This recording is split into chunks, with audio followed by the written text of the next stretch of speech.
strict adherence to the rule of law is fundamental to strengthening institutions and building a vibrant democracy. This principle, the President knows, is at the core of the government's arrest agenda that focuses on agriculture, roads, rule of law, education, sanitation, and tourism. The President also points out that the ruling of the Supreme Court also set a significant benchmark for administrative actions and the procedures leading thereto. That benchmark, the President says, will have significant implications for all government agencies in the country as a whole.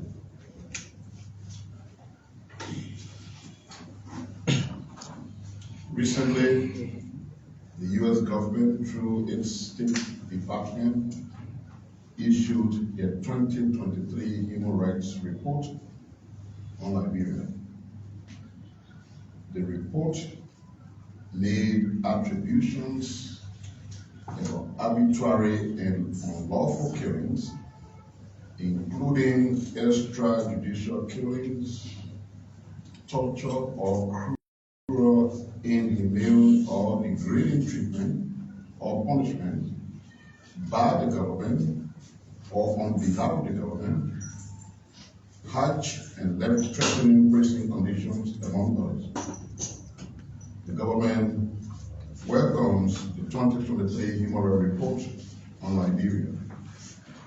We will consider as a government the content and findings of the report and take appropriate actions where necessary. Notwithstanding, it is important to note that the report covers 2023. And while it is true that government is continuity, there was a different regime in 2023.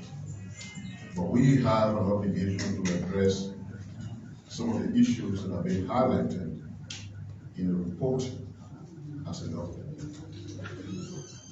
Recently, we had a major attraction in our country with the visit of S.H. Vega, the cruise ship, that came to our country with 115 tourists. We thought this is a significant milestone that we should all celebrate as a country. Unfortunately, there are some who are trying to destroy that very important success story. And we just thought that we need to clear some. First of all, there are some who've been running around that the vessel came for a prolonged period or had to abandon the country, they cut short their visit. That is totally untrue. The visit to Liberia by the vessel was planned well in advance. It was established that they were passing through here for a day and that they would depart 6 o'clock as every day. These decisions were taken weeks before the vessel came. The plan was executed as was developed. The vessel left when it should have left. The visit was not cut short. So those who are trying to portray that act of negativity will just think of it and celebrate what has happened. People from different countries, including America, Russia, Australia, etc., were here. They did not remain on the vessel. They got down. They went to the Centennial Pavilion. They went to the National Museum. They went to the Unity Park. They completed their visit as was planned and left the country. Any information to the contrary is incorrect. One journalist called me and said, the people needed to have drones in the air, and he said, you were requested to give authorization, and he said no. And I thought the members of the press should be well knowledgeable and informed. If somebody wanted to put drone in the air, a security matter as such, would they be asking for permission from the Ministry of Information? So let's celebrate our country when good things happen. Start pulling ourselves down just in the name of raw and naked politics. We want to say the situation at the Ministry of State with the individuals who are on supplementary payroll has basically been resolved. The individuals in that category have been paid, but there are some very key observations that we wanted to talk about. You'll be shocked. As the payment process is going on, many of those receiving their salaries, and they are issuing those salaries through checks, were very shocked. And I can give you a few examples. Somebody received their check, and on the check, they should be making $240. And you know they paid them for 3 months. And the person sees the check for $240. They're asking questions whether the check is for them. That is because this person has, over the last 6 years, been receiving $120. But on payroll, and what they're entitled to is $240. There is another category of people, about 100 of them, they are all referred to as dietitians. Each of these individuals called dietitians, the president, 100 of them, were entitled to $2,000 each per month. I'm sure there are people in government, or there were people in government, even PhDs and master degrees, who were working for maybe 300, 400, 500. Dietitians were being paid 2,000. But that's not the main story. The 2,000 is the one on record. But these dietitians were receiving peanuts. The entire supplementary payroll situation at the Ministry of State was costing the government about $2 million per year.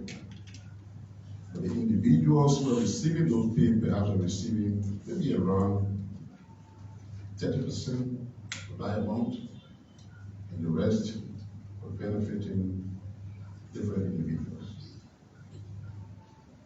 So one can now see that the government's desire to cross-check what was happening with supplementary payroll was appropriate.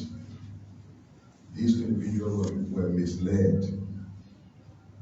The same people who brought them brought people from their churches, from their social clubs, and other places. They processed them quickly and effectively on the payroll, and they are today civil servants. They kept these group of people in supplementary category because there were people benefiting from what was put aside to be given to them.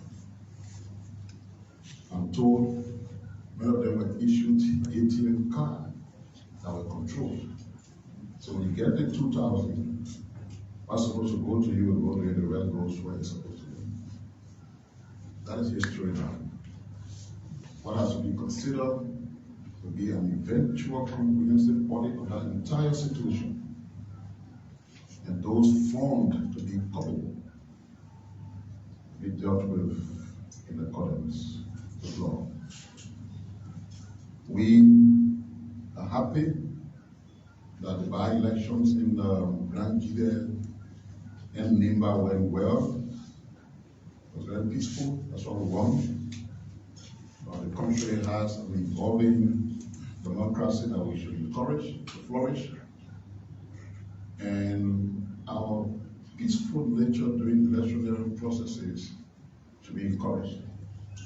to thank the Election Commission for a job well done.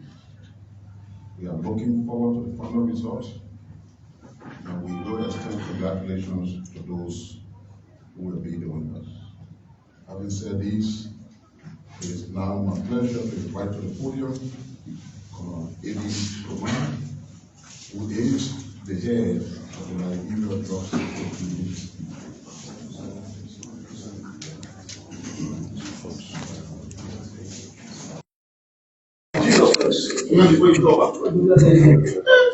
So next is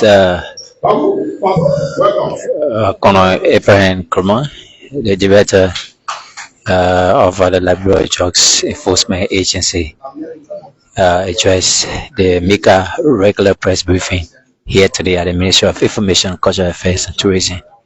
This is LB Online. Keep watching, keep following. Thank you very much.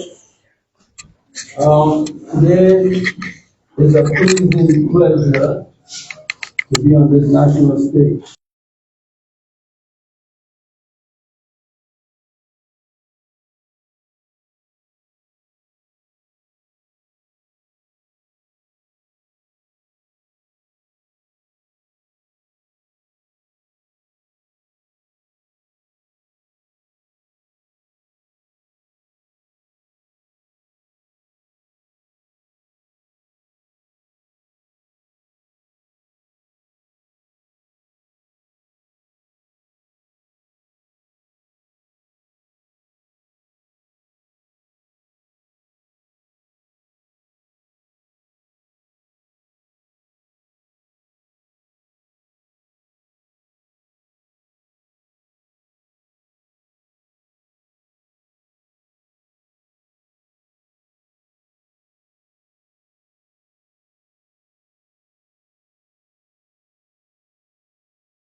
Attorney Bauko is the Deputy for Administration. He's in charge of all of our administrative work. We've added additional assignment to him to review all of our cases, to take a big look at some of the cases that are going to court, so as to strengthen our legal department. So he has double source responsibility. Now, my buddy is Mr. Hassan Fediga. That's the big guy here. He is responsible for operations. You know, I'm not strictly to operations, so I love my operation people. So Fediga is the guy who is very present, who has a rate of experience and understanding of the field, as to speak. He's responsible now to do a lot of work. After our budget going through all the processes, Fediga will be traveling all the way to go to the States, to go to a couple of other countries around our neighborhood. So he's got a lot of busy work to do. So we like to have the opportunity to introduce these folks. These are the guys we call the DEA. Like I said, as you know, my name is Colonel A.B. Krumah. I'm the figurehead and the arrowhead. So it is again a pleasure to introduce my people to you. These are the guys that got me busy, and I got them busy more than anything else. I got Fediga running up and down the ghettos, and I'm begging the other day, my man got to put on some of these gloves, because to go to piano building and go to Zimbabwe is not a fun issue. So he said, but I said no. And I saw him dividing food in the ghetto. So that's the extent in which, that's the enormity of the task we had at the LDEA. So we can't wait to get our new offices, so we can just move from that cluster up, and we can have more time to do what they do best. Thank you very much. Thank you.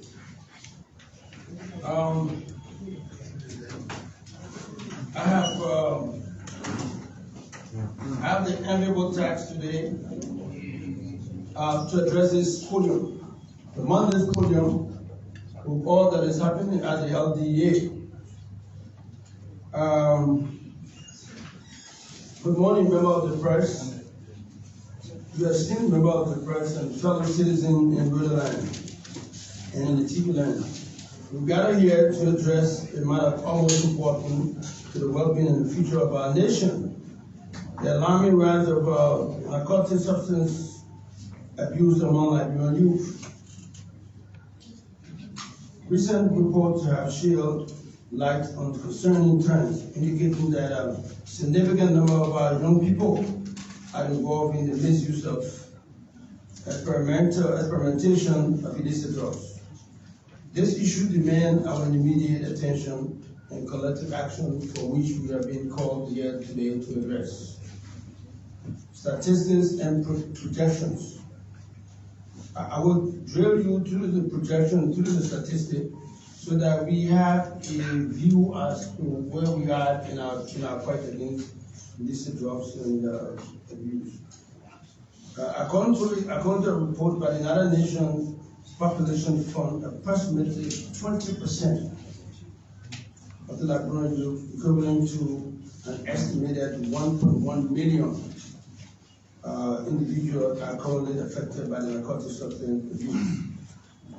These figures are deeply troubling and underscore the urgent need for intervention. And I can assure you the budget that we sent to the budget that we crafted basically represents the enormity of this problem.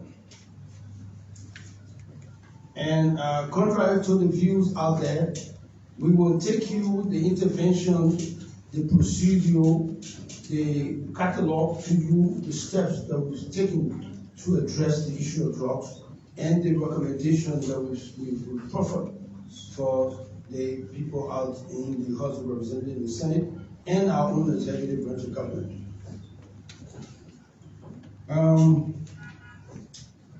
Most of our projections suggest that if left unchecked, the number of young and youth in our community entangled in drug abuse could rise to approximately 1.237 million. Within the next 6 years, just in 6 years' time, we'll take from 1.1 to 1.2 million for our young people in drugs. This projection emphasizes the gravity of the situation and highlights the critical importance of implementing effective measures without delay. Then I'll take you to the commitment of the Liberian Drug Enforcement Agency. What is it we have undertaken, what we've soon do, what we decided to address as an agency. In response to this present issue, the Liberian Drug Enforcement Agency, LDEA, reaffirmed its unwavering commitment to combating drug trafficking and substance abuse within our borders. We understand the significance of this matter and are dedicated to undertaking honest effort to reverse and reduce the prevalence of drug abuse among Liberian youth. You guys said earlier, I made commitment to me, particularly, and to this government and to this president, that have used and considered drug abuse and the effect they had on our society and our children as the utmost important of his presidency. So basically, I'll take you to the recent operation, that actually we got to achieving these objectives. Over the past week and months, the LDEA has conducted numerous raids and law enforcement operations across the Liberia County. Now, first, I'll take you to the steps that we've undertaken in addressing the issue of drug addiction in our country. Now, we did a feasibility study as to where we are, where are we going to concentrate regarding the inflow of drugs. First, we were getting into reducing, but we have to now look at the trafficker, those that are bringing the drugs here. Before we start to enforce it, we wanted to take our time to first address the issue of trafficking. Those guys that are bringing across our border, look at our distributing it in our borders to start to go after them. Now, with those and understanding, we decided to first address that aspect. And so we targeted people and places that are prevalent in the distribution process. So the western part of Liberia became our target. We started to go after traffickers who could not go, unfortunately, we could not go across the border to places that have been earmarked to be the route and the place of concentration. We basically took the Sierra Leonean part of our border, we took the Guinean border to actually address some of the issues with regards to coach that became the drug of choice for most of our young people. And then we took the tramadol as the place, as the choice to has become prevalent among our young people. So I want progress basically was centered around those particular issues. And then we start to spread the little intelligence, the little means we have to go after guys who are distributing that. And because we didn't have any money, we didn't need any money in the budget, we decided to do things that were not monetized. We did not have cash to do it, so we started to do the resilience and the tenacity of the folks that we had at the leadership level. I called Federica, I told him, I said, look, we have to make progress. We have to now look at those areas that we can't get funding right now. Start to do a little bit of catch and buy, bust and buy. We started to do personal intel, and people started to come to us for Saturday. So look, we know where the drug dealers are. We know who's responsible for muscle island, who's responsible for Bushel Island. We took those intelligence, we started to work on them, and gradually we start to get footing to get into that. We use the influence control.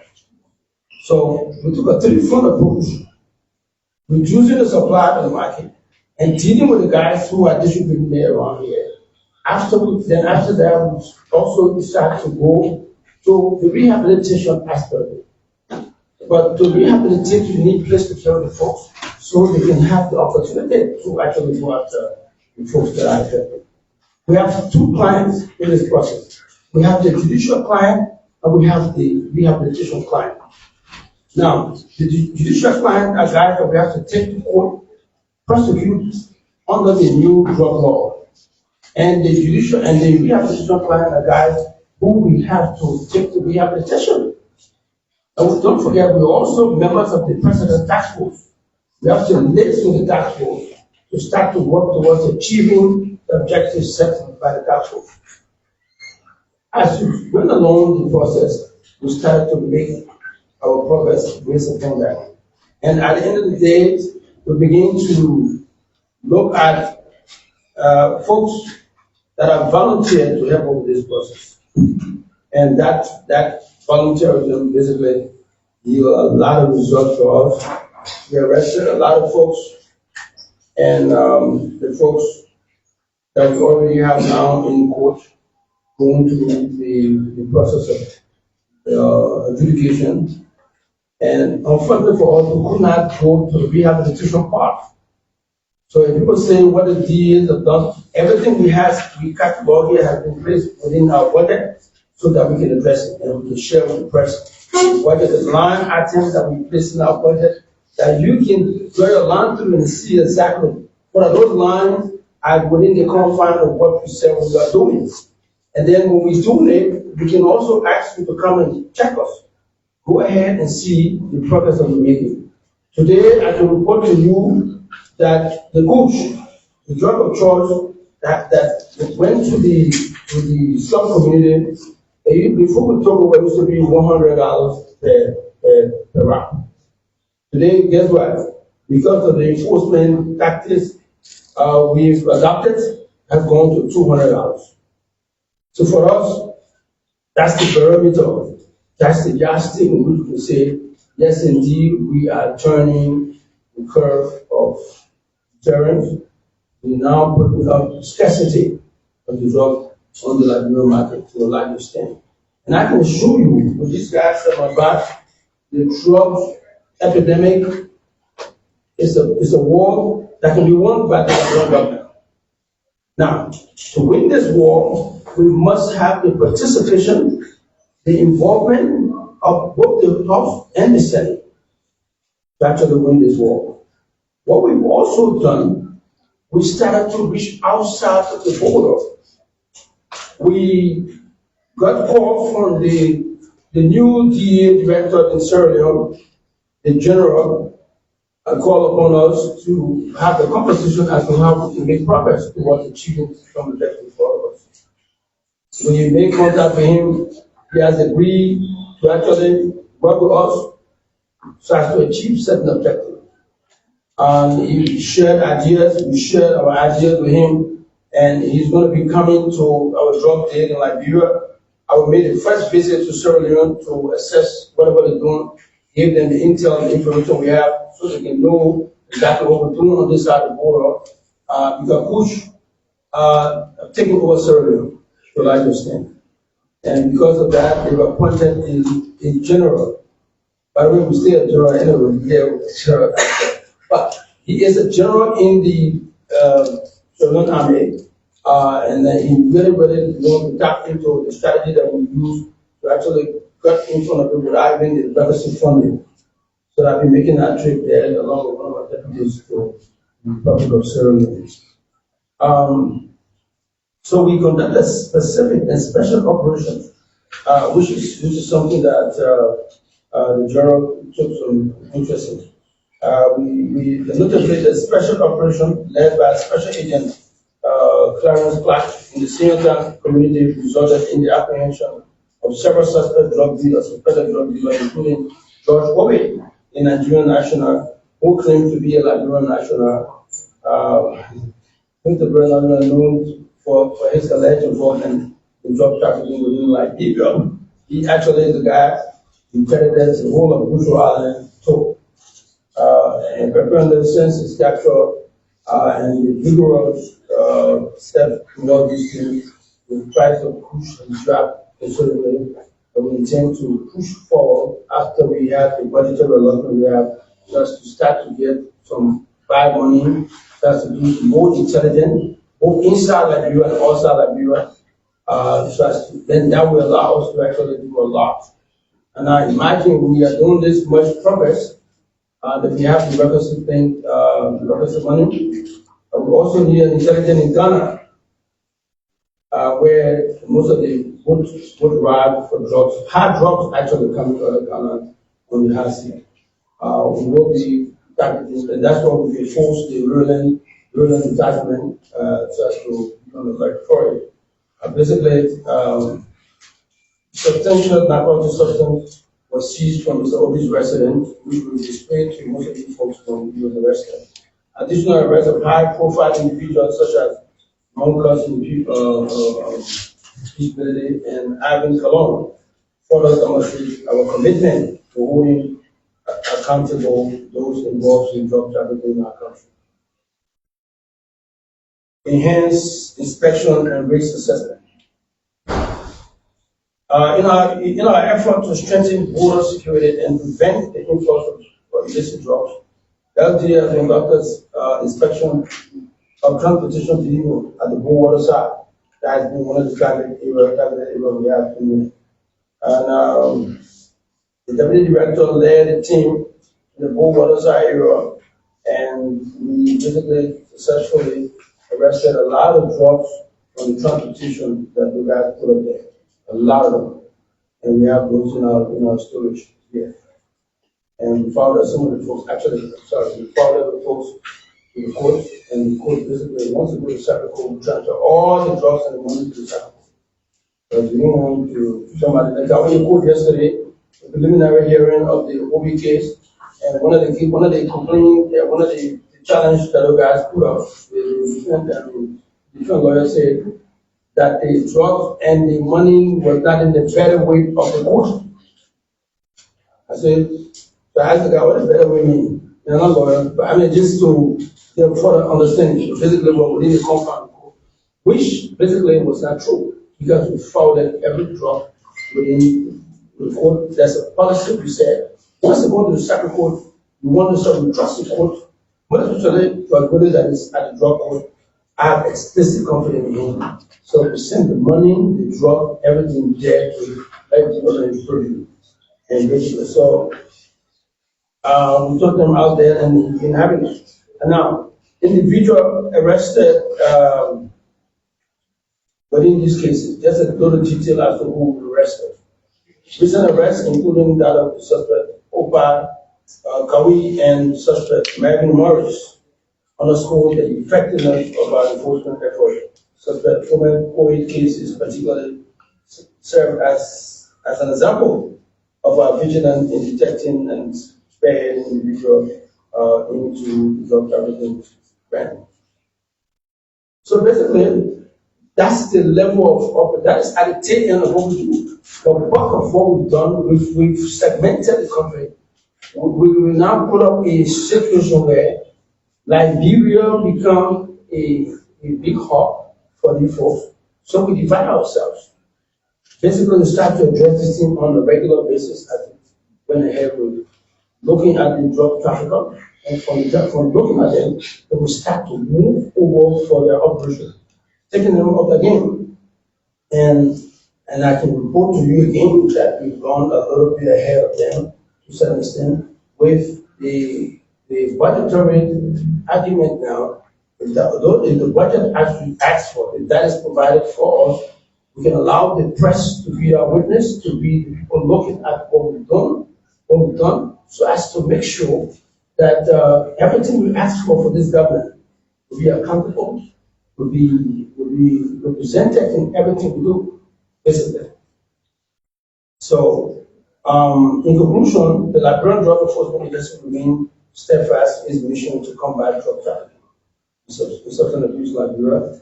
We urge the public to join us in the fight by reporting any suspicious activity and supporting our efforts to safeguard the well-being and future of our young people. Now, that's for the drug aspect. I want to drill you to the 100 days. The 100 days basically will give you a window shot as to what the DEA is doing, what the DEA intends to do as far as beyond this particular 100-day period. First, we said we're going to do community engagement, because coming into this process, you have to engage the community. You have to care to the community, let the community know exactly what are you doing with regards to the drug aspect, because every aspect of society is involved in it. So we took the chance and start to empower the community people to schedule and conduct town hall meetings in rural communities across Liberia. Educate communities, members about the danger of drugs use and an importance of understanding the forfeiture law. I've gone to the church. I went to the Methodist church, the first Methodist church. I've gone to the masjid. I went to Judicial Mosque. I went to the Liberia Mosque. I'm also on my way this Sunday. I'm going to the Baptist Church on Ashton Street. And from there, I've asked all of the guys out there in the rural part of the country to go to the community engagement, but also use the religious-based institutions just to widen our spread of this message, because everybody want to go to church. We don't go to church, we go to the mosque. Those that can go to church and mosque, will meet them in the community. So we want to make sure we gather everybody together and then address the thing.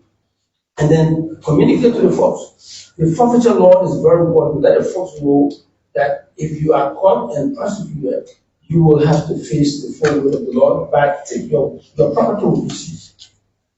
And if you're on government land, that's the worst thing. We'll seize your property from you immediately once you are arrested.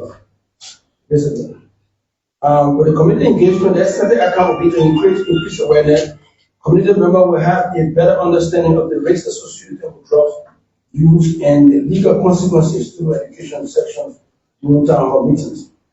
Community engagement. Today, as we speak today, we have people out there in the streets doing community engagement, meeting with community members, talking to them, and allowing them to ask questions about the prevention of the drugs and the rehabilitation, so as to know exactly how we will proceed in the fight against drugs. So when I hear people say that the DEA have not outlawed these things alive, and I would say an opinionated comment. Can't go beyond that. So, you strengthen relationship, building trust and collaboration between law enforcement agency and community, fostering partnership to combat drugs and relationship. We foster relationship with LMP. The Liberia National Police is a traditional partner. We've spoken to them. Matter of fact, we are in the process of building some MOU with the police so as to provide us the requisite assistance. So we ask the police, don't go out there and do any raiding thing. Don't take people out their little habitat they have. The reason why we have them in these Zimbabwe and all these places is because one day I feel bad for telling you sometimes. He's gone to Zimbabwe. I've gone to visit Zimbabwe and other places, but to make it a constant raiding area, to go there, we ask the police, give us a break. It is our statutory responsibility. We know why the guys are there, and because we don't have anywhere to put them right now. Because if we scatter them from there, they will go back in the community and will start to victimize folks in the community. Because they are sick people. They're not well. So if we got them from this area where they are contained, police people can go through their arrest or may commit a crime, they steal somebody to just arrest them. But if they take all the guys from there, they don't have anywhere to go, we'll be putting the community in jeopardy. And I made that comment to them. But again, our collaboration with them is going to further those arrangements so that we move the process strategically and holistically, because we have to put these two together and look at it from a broader perspective. And empowering community. This is one of the, I'm giving these tools so that you can know exactly what our 100 days until what we're moving forward to. It is that we will not just go ahead, just go raid, take search warrant, go arrest people. That's what we do. We also do arrangement, engagement, and these things. I think that all measured by the operation department, improve enforcement, enhance operation between the law enforcement and technology, prevention and rehabilitation, identifying community-specific needs and concern regarding drug enforcement, leading to the development of tailored prevention and rehabilitation program to address the issue of effectiveness. Now, this is what we try to do. Because government is not prepared for the instruction of the government-run rehabilitation center, which is being constructed in Mentor, we have gone to do this private partnership. Private partnership is giving us an opportunity to get private initiative. Guys like people like Senator Dillon has a private initiative. We partner with them. I mean, his school is a little, but we still partner with him. There are folks in the Grand Basin Highway, we partner with them. Folks in Maryland, we partner with them. And Senator Banu also has an initiative with partnering with him so as to move this process forward. So basically, it is something that falls also within our community outreach, implementing awareness campaign. Today, we have people on the street going to the rural community, and besides what we've done in the church and the mosque and other places. There are people that are also going to the BWR school. We're going to the institution. We're going to the government-run institution, but this week, we start to go to the Dr. High and other places where folks at the University of Liberia will be visiting as well. So as to make sure that these things are done properly so that people know exactly the danger, the prevention, what it takes to actually work ahead of this process. And going to the rural communities. Today I have about 4 members of the community in my house. And I can report to you today, when I got them from the street, they came into my yard at the displeasure of my family, of course. But I saw that leaving them like that, in a week or two, they will be inundated for more drugs. So I brought them in there, and they found this stand there, tried to draw out. For a few days they spent there, I found out that the drug had left their body. Today they are recuperating, and I can see life in their faces. That made me proud this morning when I looked up, I saw the kids, they all came to me.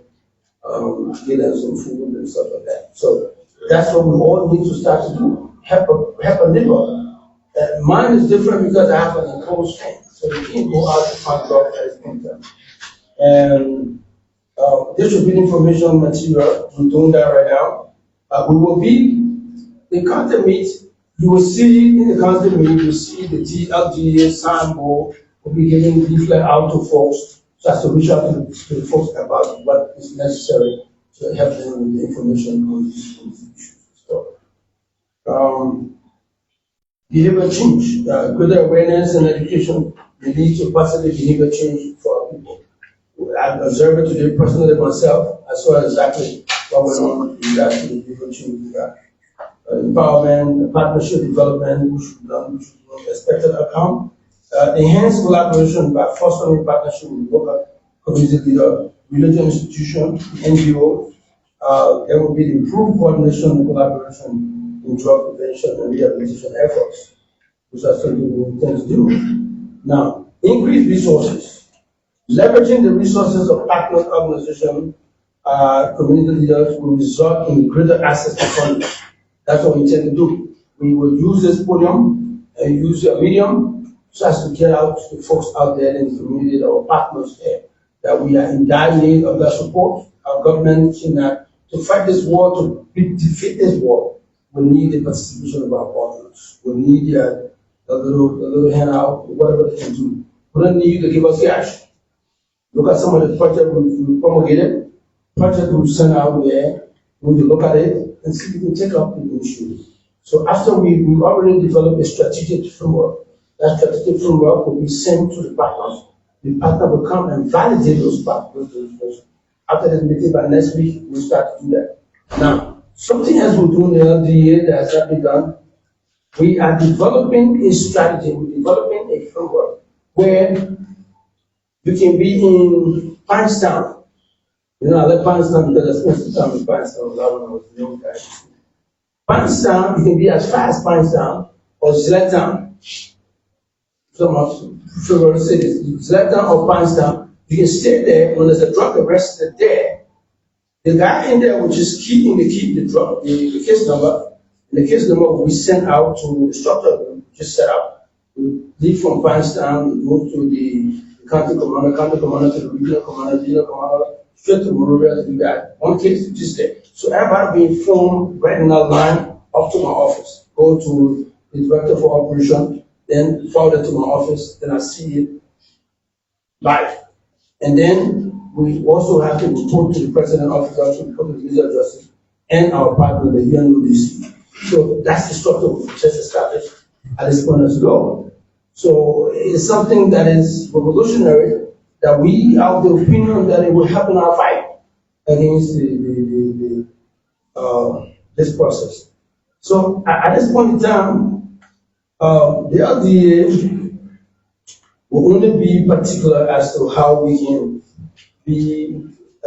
develop more diverse perspective. Partnering with a variety of organizations and community will bring diverse perspective. We asking that people come in. When the validation process of our strategic framework is done, we'll ask for people to come in with their views, how we can move it. In that stakeholder meeting we have, the Zogos will be represented, it's what you call the Zogos will be represented. Yeah, I'm sorry to say that. They will be represented, and the members of the community, the press, the police, the immigration, our partners in the LRA, they all will be present there so as to offer views that will help to strengthen or reduce or provide additional information on how to move the drug issue forward. So it's not something reduced to us alone, basically. So basically, we don't want to take up much of these times anymore. That is the DA initiative we have. We will be open. We are moving from the acquire the dump site holding office. We have gotten blessings to move ourselves. It was the GSA now. We'll be moving to our new offices, and you guys will be invited to come and see exactly what is the new home of the DA. At this point in time, I'd like to express our heartfelt appreciation to the information panel for affording us this grand stage to let the world and the Liberian people know that the DEA has got the steps. We got first we identify, first we reduce the inflow of drugs, then the rehabilitation process. Then from the rehabilitation process, they go down to the folks that will go to the TVS and this life skills situation. From that aspect, then the guys are prepared to get back on the street. And that's our effort, that's what we do. So I'd like to take a couple of minutes from you for helping us and listening to us. And please press, let the folks know that we are folks of good who come to help. Thank you very much. Thank you very much.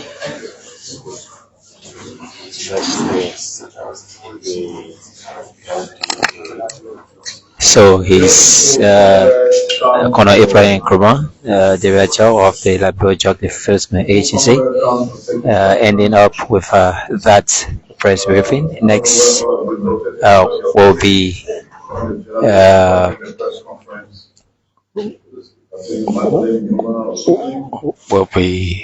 question and answered. My driver has taken part here it's unfortunate, and thanks to those who help out, because fall off on these kinds of grounds and then it's corrupted. But it's okay, relatively before they go to the hospital. We are referring to what the law says. The head of LDEA is appointed by the Minister of Information. They are supervised by the Minister of Information. And so we chose to go back to the law. So we have appointed as the new head of LDEA, Mr. A. Chokomta.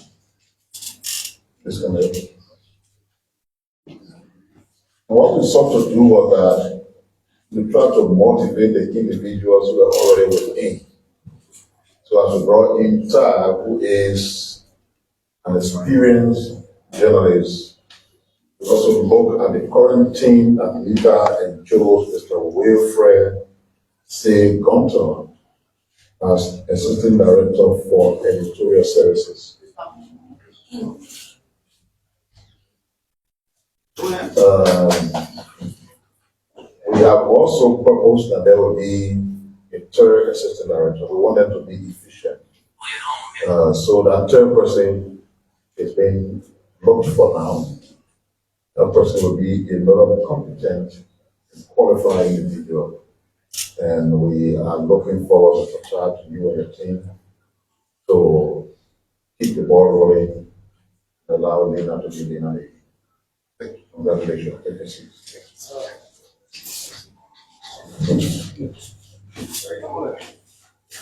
So, normally, I talk to these guys. First question. We take it 3 at a time. I ask, just take no away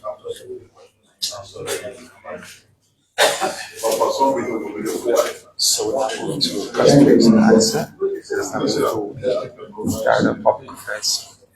Mr. Government's fund is going to coordinate the session. So we take 4 questions at a time. Please do this yourself. My name is David Namitani, writer of the online news network, the Liberia Radio and Television Network. My first question goes to the Minister of Information. You know, the medical people have always said that a wrong diagnosis of a person's illness sometimes results from the application of the wrong medication of medicine, and then subsequently sometimes leads to the death of the person. And that what seems to be happening with the government. First, it was the issue of the asset recovery exercise. And when they came to the purchase right vehicles, it was noticed that the court decided that the government was not doing it right. And so that means that the government did not do the right diagnosis to have applied the right medicine. And so at the end of the day, that was stopped by the court temporarily. Then again, just a few days ago, the Supreme Court ruled against the government or President Walker's appointment of people in tenure position. That also suggests that the government did not do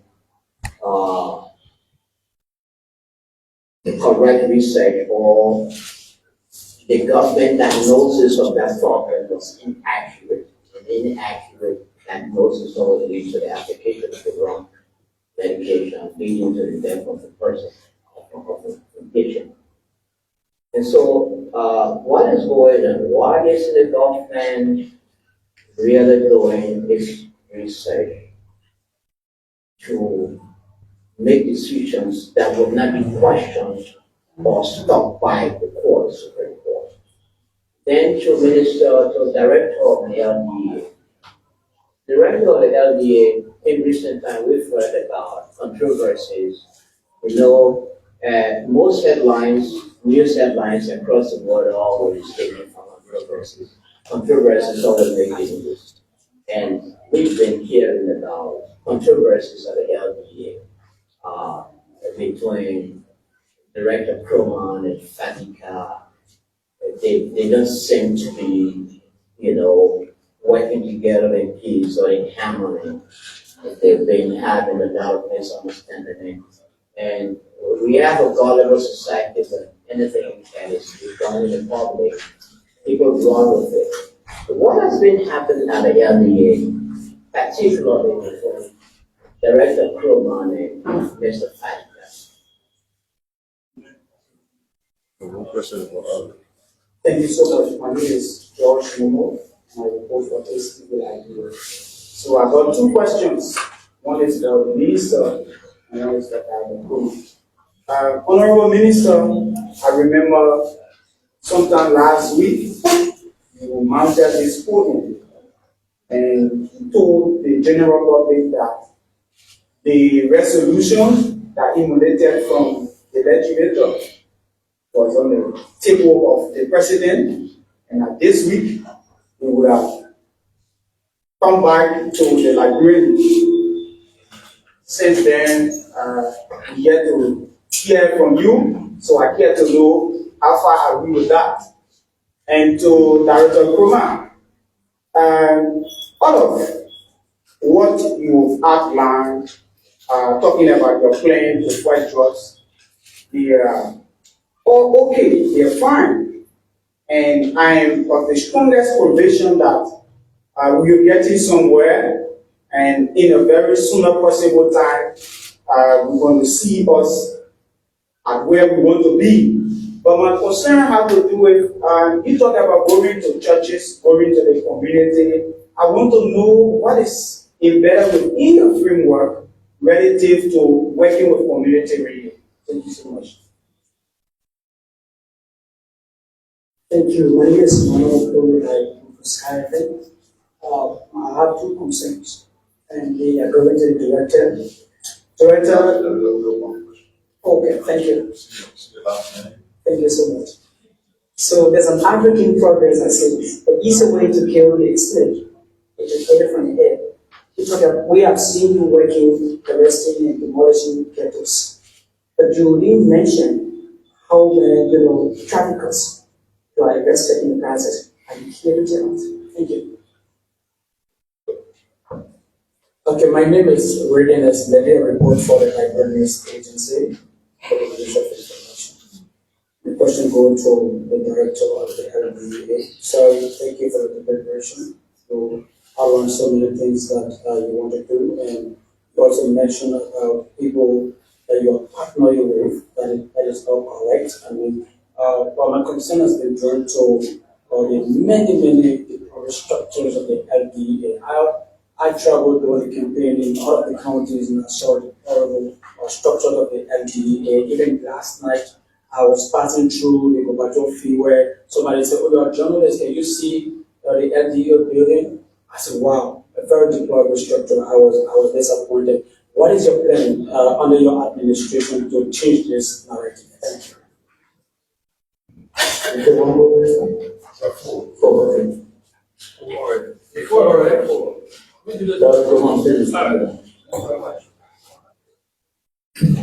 All right. David. David Tabo man was funny for way back. David has been listening for so long. David, the controversy at LDEA, quote unquote. I tell you, it was misperception, clarity that was needed was provided. It was done, the only thing is it was done public. But right now, that guy is one of the best guys I can work with. So, then I don't know whether the guy in the machine where you can put mind and take away how they feel. But for now, we have a very smooth and harmonious relationship. We're now moving progressively towards achieving our objective at the LDEA. So you can take it from me and take it to the bank that we're good. Fine, process is going, and I can tell you the LDEA will remain supreme. Now, what is embedded within the framework as far as the issue of community outreach? Yes, it's there. Matter of fact, we have a department in the LDEA that deals with community outreach, that deals with community engagement. It's there. So by taking the bull by the horn, by going there personally as the arrowhead, to set the basis for all of our people. Today, as I speak to you, I do have community outreach people on the street.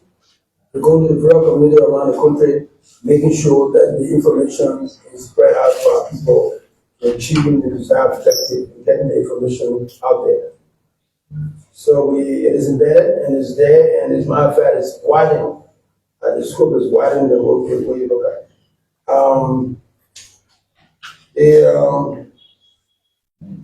How many traffickers we have arrested? Well, trafficker, we got what? We got a couple of them, but what we sent to court, you know, this business we're in, we have to work within the confines of the law. And if there is no probable cause, if the probable cause is not greater enough to actually report this into, you just don't move. And that probable cause must be built within the scope of evidence. The evidence is not enough to go to court. We're just not going to waste our time to get people out there. We got that before. You're not going to have any frivolous process. And you got to plus we got to tell about another possible. I don't let that work on another possible. So that we're very, very careful in getting cases. And the good thing about it, we have a lawyer on staff. They mean pro bono lawyer, they are free, not paying for it at all. So we do also have a team of lawyers that are helping us to review most of the things. So I can tell the drug dealers and the drug traffickers that you have a lot of work to do. Bauko get pen, they can go through all the lines. In the arrest process, we're not correct, you tell you shit, don't worry, we're not taking it, not correct. We're not going to go there. And then so we are doing painstaking process, working assiduously to arrive at legal process that will not put us to that fiasco that happened with the $100 million case. This DA is not going to go through those kind of cases. We're as clean, as open as it was, and all the procedural matters, the country name is tarnished. You're not going to do that. No, you're not going to do that. So you have 2 or 3 traffickers, because you need money to actually go after trafficker. You need the intelligence. You need the information base that you need is clear. But without the money to do it, we're not going to do it. Our intelligence, we got to increase our intelligence budget to a lot. So the next time, once the budget passes, I can tell you, I'll come back here, give me about 2 or 3 months, we can tell you that I want to talk about arrest. But we got distributor. And the distributor, we have a lot of them we sent to court. We sent Mr. Japan and a few other names that we have here in court, and we are confident that it will be completed in our court because of the evidence that we have, the custody of evidence, the chain of evidence that we have. We're sending them to court. Yesterday, I don't know what I can talk about the case I heard in court and that. Why the case, I was just sitting in court and I heard it. I can talk about it right now. Yeah? I'm not the thing, I can talk about it right now. All right. So I'm going to talk about it. The case, the issue to raise, the issue that was before the court anyway. So basically that's what we are. You see what I do? I will refer to this man. You got me in law school. I dropped out of law school. So I go back to law school now to actually get to that level. So yes. So the proper condition of the office, yes, that's one of the reasons why, again, we prefer the budget to reflect what this president, tough president in regards to the DEA. Everybody around our this neighborhood, Nigeria, don't even talk about Nigeria, Nigeria by I didn't call it Basma, the whole and what you think about. But you went to Ghana, you went to Sierra Leone, of all places. The situation is more lavish than ours. But because you can't leave from the ghetto, ask your office to go arrest folks in the ghetto. Doesn't make sense. Drug dealers say, look at you, they pass around, they can see your office. They say, well, I think they control it. So we decided to reach out and got a new office, which you pick up very soon.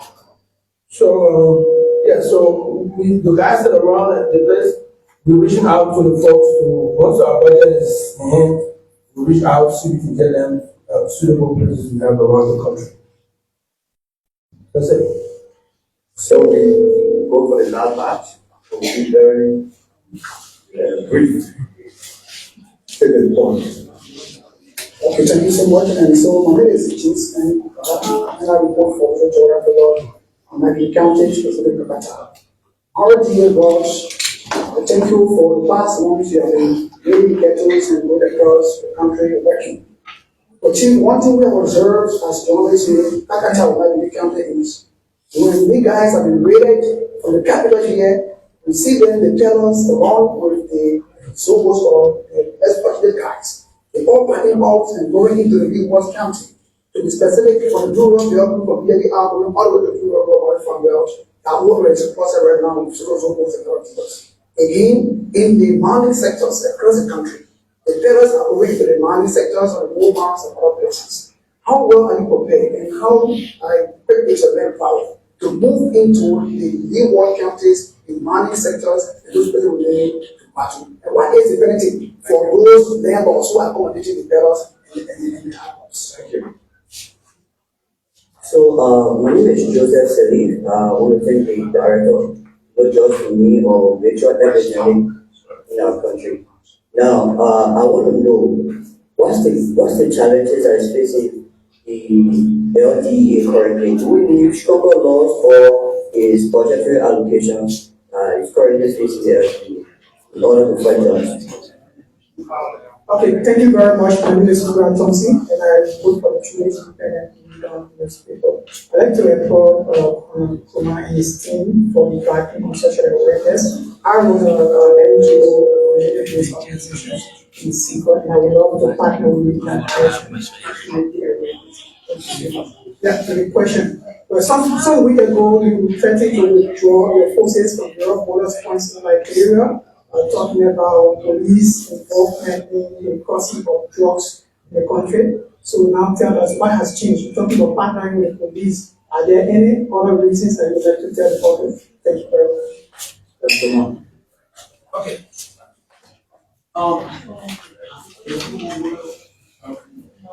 Thank you very much again. The Kakata area, moving to the legal context. We are moving to the legal gradually, but we have to deploy the legal as we speak.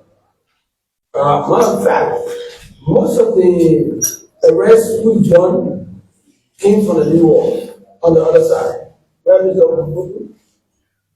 The new wall provided, now this was the catch.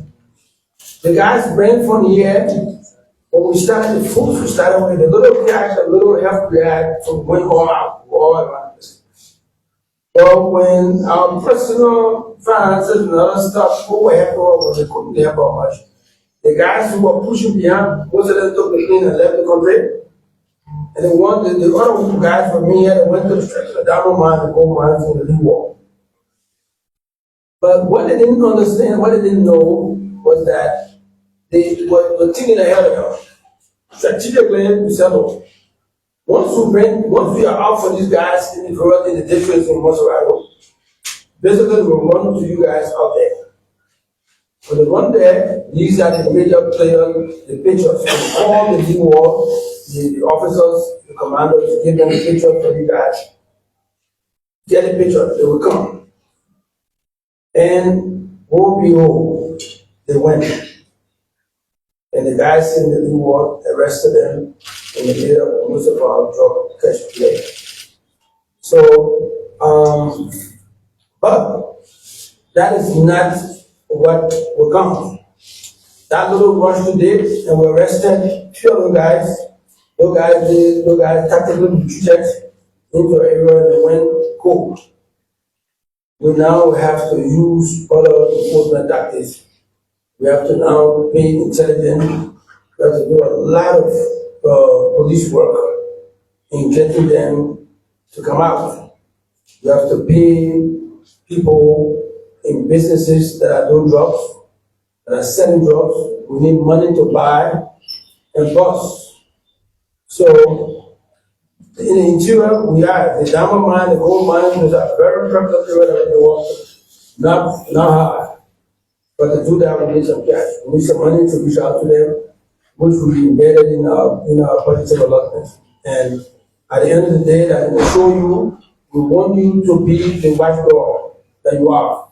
You see exactly that the planning process, the execution process that we have in adopted, whether we are on point. We'll share with you our budgetary allotment that was submitted to the National Legislature to see exactly where we are.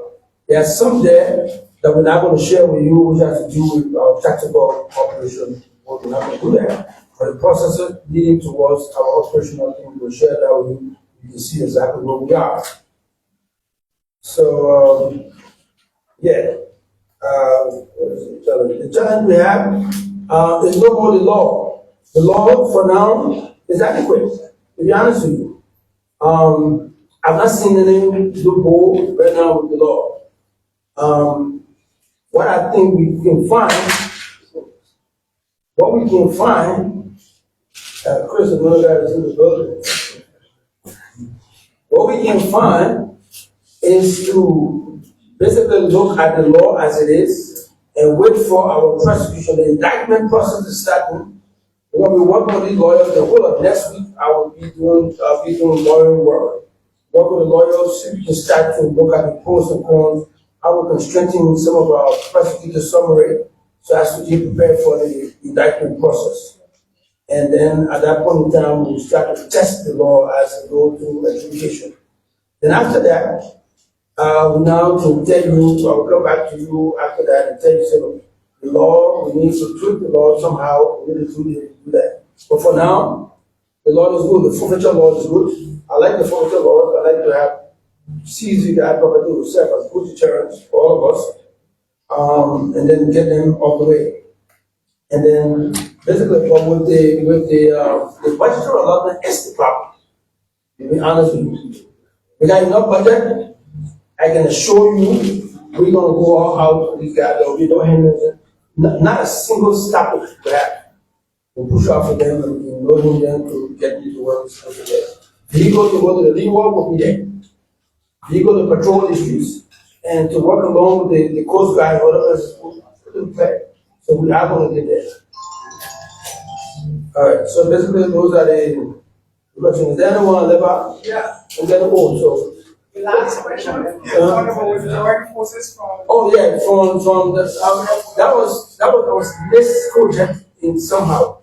We said to you, we are going to go back to the Ministry of Justice, we're going to go back to the folks that are part of the process, including my own DA.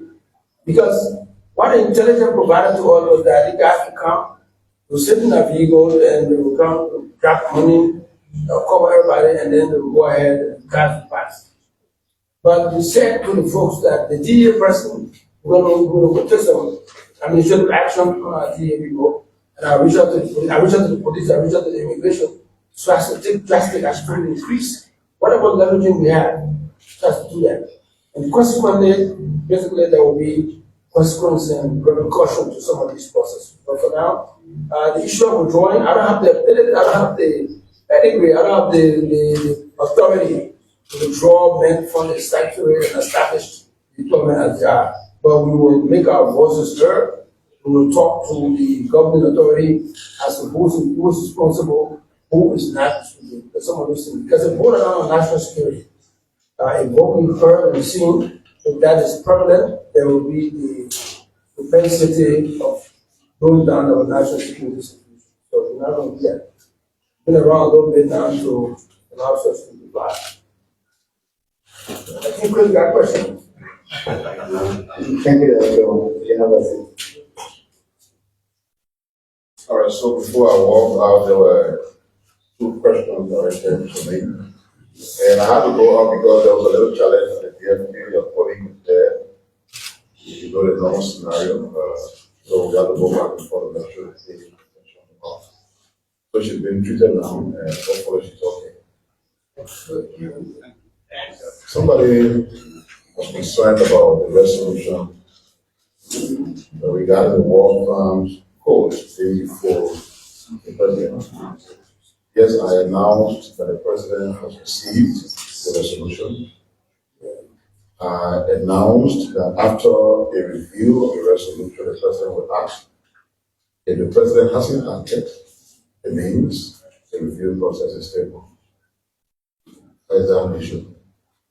When he acts, you will know. Is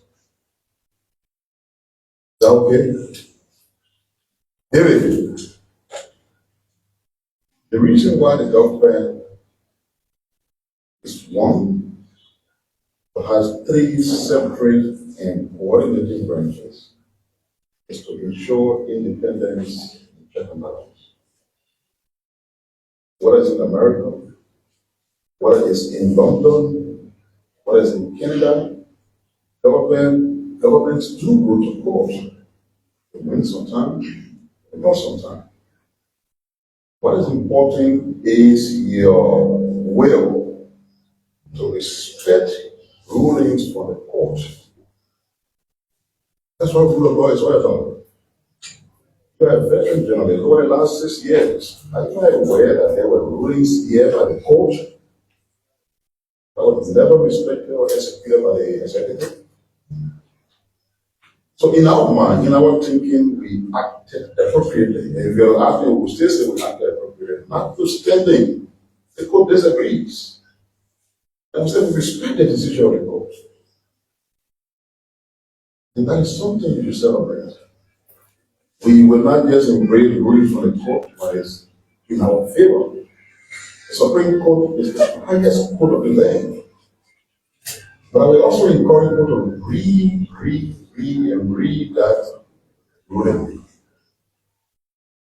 If you read the ruling, you take a break small as you march forward. I don't want to say more, but I want to say. And that for now, we respect that very court. Because that court is the final arbiter of justice now. The last time Mr. Captain was in an internal meeting and was giving update on the electricity situation with regards to agriculture. Unfortunately, some media people who should not be part of the internal meeting, somebody was there, and they sent out an information that is totally misleading. The service of Captain said agriculture is cutting supply to us and making it to appear that it is for financial reasons. Nothing of such. The specialized fuel that agriculture uses to run the generator, and I said it at the last press conference, The power that is coming from Ivory Coast is not hydro power. It's generated from generators, if you don't mind. The fuel used for that process is produced internally. They don't export it. Of late, they got some challenges with their production capacity. And because of that, the number of generators that we operate to set the current across the border are now operating. So their capacity is also give up 10. Serbia is getting 7. I think Guinea getting 8 or 9. So even in the midst of that challenge, we're still receiving the more of the current, even though our country is smaller. So it has nothing to do with our inability to settle financial obligations with the CLSG. I just want to clarify that so that those who are spreading the information that is because of financial reasons can know that that is not true. Providing electricity to our people is a key priority of the government. And we'll do everything in our power to ensure that happens. That is the reason why, even though we're getting just 25 gigawatts from the CLSG after the president visit, we went to 50. We are determined to make it more than that. But let us also remember that the source of the energy got their constraints. And when the challenges come, production level will drop. As they resolve, we'll come back to where we're supposed to be. I realize the questioning has ended, so I'll call down here.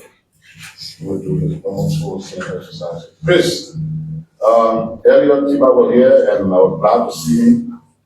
I'm honored by his presence. I want to say the same to you. The work you do has impacted the Ministry of Information for the tourism. If we're looking for icons in the tourism sector, I will rank you number 1. And embracing our first conference brings joy to me. And by the way, let me say this, he wanted it to be secret. See that condition, I don't know what I'm thinking for. I'll be more over there. And then put it there. Know why he here? We'll put the second one there today. Huh? Thank you, Chris. No, that's not secret. That's your secret. So we like to, on behalf of the ministry, we like to commend the team from the Liberia Job Enforcement Agency. And I would also like to appreciate the presence of the veteran team as Mr. Christopher Onanoga, our press conference. Everybody wants to say something go close? No. Okay, I think we'll say something. Okay, let's see if I say something. One of Liberia's veteran journalists, T-Max Gilante, in his entire press. Anyway, thank you very much. This guy, the Ministry of Information, is going to be different. And so you will see the other side of T-Nice and Chris. They were living and I walked several miles. Most of the time we disagree. Most of the time. For hours I've never been on personal basis, I've always been on policies. For years, 6 years ago, this was the first time I come here. And the reason there's obvious why you think I'm here. 6 years ago I wouldn't be here. And you know the very reason. So whatever cooperation you get others, you don't ask for them because they belong to them. You got a team of officers. I look behind there. I see my friend, my brother. Daniel son will be my son. Why good parent will not support his son? Why good parent will not support his son? Unwavering support will be for this ministry at this time. I will be the minister on the outside, while will be the ministers in the inside. So, my brothers, I'm grateful to be here. Whatever conference you want, ask for it. Thank you very much. So, say something. Okay, wake up. Praise God, let's get on there. So he's Christopher Hayes Odanega. That's a privilege. Okay. I've never had a chance to stand on an official podium, so I consider this a privilege. But to my colleagues, it's a privilege for us to work. You may disagree, and you may agree. But the bottom line, we're the full text state. And we have the responsibility to be fair. I can assure you there are 2 marks and I'm pretty well there. I'm there. Many of you know the minister said somebody was sick or injured. I do that all the time for my colleagues. You are my colleagues, I'm not your boss. But you know how I run. Every command has an institution. It's going to be in a lot of turmoil. In Liberia, we talk about change. We pray for change. But when change comes, we fight it as if it's our worst enemy. There are 2 kinds of death. The natural death we die, and the one we die before we die, and that one is called loss of character. When you walk without character, you are completely dead. Then you die again, you did no legacy for your people. The crop of officials that you see some of us supporting in this government, and those who know we die on the ones, because their character will remain. Jeremy here is one. He's surrounded by deputy ministers and ministers that he has no idea or know.